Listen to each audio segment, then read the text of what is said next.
হাইকোর্টের জাজমেন্টে ডিভিশন বেঞ্চে যে হলফনামা এসএসসি দিয়েছে তার 242 নম্বর প্যারা অর্ডার কপিতে দেখুন এসএসসি কে যোগ্য কে অযোগ্য এসএসসি দেয়নি 5400 এই অসীমা পাত্রর ভাইজি আছে।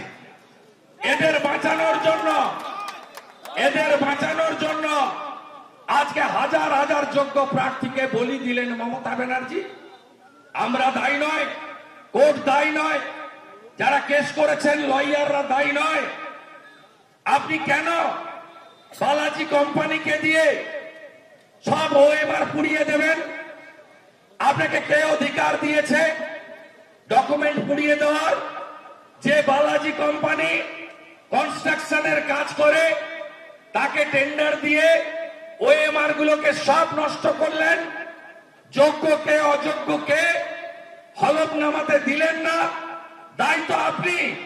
আপনার জন্য আজকে এই চাকরি যারা কিনেছেন এবং তৃণমূলের নেতাদের আত্মীয় স্বজনের এই চাকরি বাঁচাতে গিয়ে আপনি আজকে কয়েক হাজার যোগ্য ছাত্র কর্মপ্রার্থীকে আপনার জন্য আপনি আজকে এই অসুবিধার মধ্যে ফেললেন।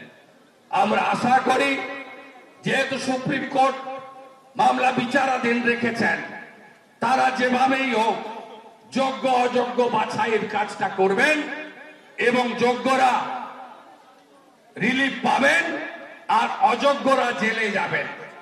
দায়ী যদি কেউ হয় এই ঠগি পিসি মমতা ব্যানার্জি দায়ী।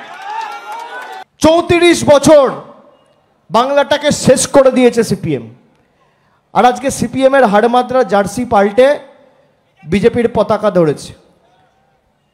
সিপিএম হচ্ছে বিজেপির সব থেকে বড় সাঁকড়েদ। এদেরকে একটা ভোট দেওয়া মানে সরাসরি পদ্ম ফুলে ভোট দেওয়া।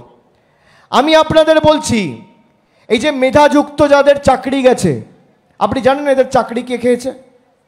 পিটিশনে লেখা হয়েছে যে পুরো প্যানেল সেটা সাইড করা হোক। কার দাবি ছিল? এই সিপিএম এর অ্যাডভোকেট বিকাশ ভট্টাচার্যের দাবি ছিল। মমতা ব্যানার্জি একদিকে চাকরি দিচ্ছে আর একদিকে বিজেপি আর সিপিএম চাকরি খাচ্ছে।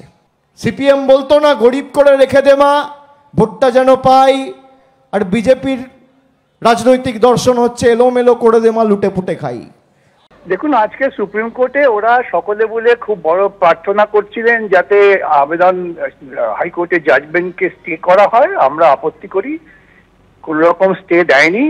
শেষ পর্যন্ত অনেক আকুতি মিনতিতে যে নির্বাচনের মুখে আমাদের মন্ত্রীরা গ্রেপ্তার হয়ে যেতে পারেন এই আশঙ্কা প্রকাশ করাতে তখন বিচারপতি বলেছেন যে সিবিআই কোনো পদক্ষেপ নেবে না। নো প্রেসিপিটেটিভ অ্যাকশন, তদন্ত স্টে করেননি, বলেছেন নো প্রেসিপিটেটিভ অ্যাকশন, তার মানে তদন্তের পরিণতিতে যদি কোনো কঠোর ব্যবস্থা কিছু দেওয়া যাবে না, এইটুকুই, আর কিছু হয়নি। সোমবার দিন আবার শুনানি হবে। সুতরাং ওদের যে প্রার্থনা ছিল যে সব নিয়োগ বাতিল করা যাবে না, যোগ্য অযোগ্য এই সমস্ত সওয়াল প্রাথমিকভাবে অগ্রাহ্য করেছেন সুপ্রিম কোর্ট।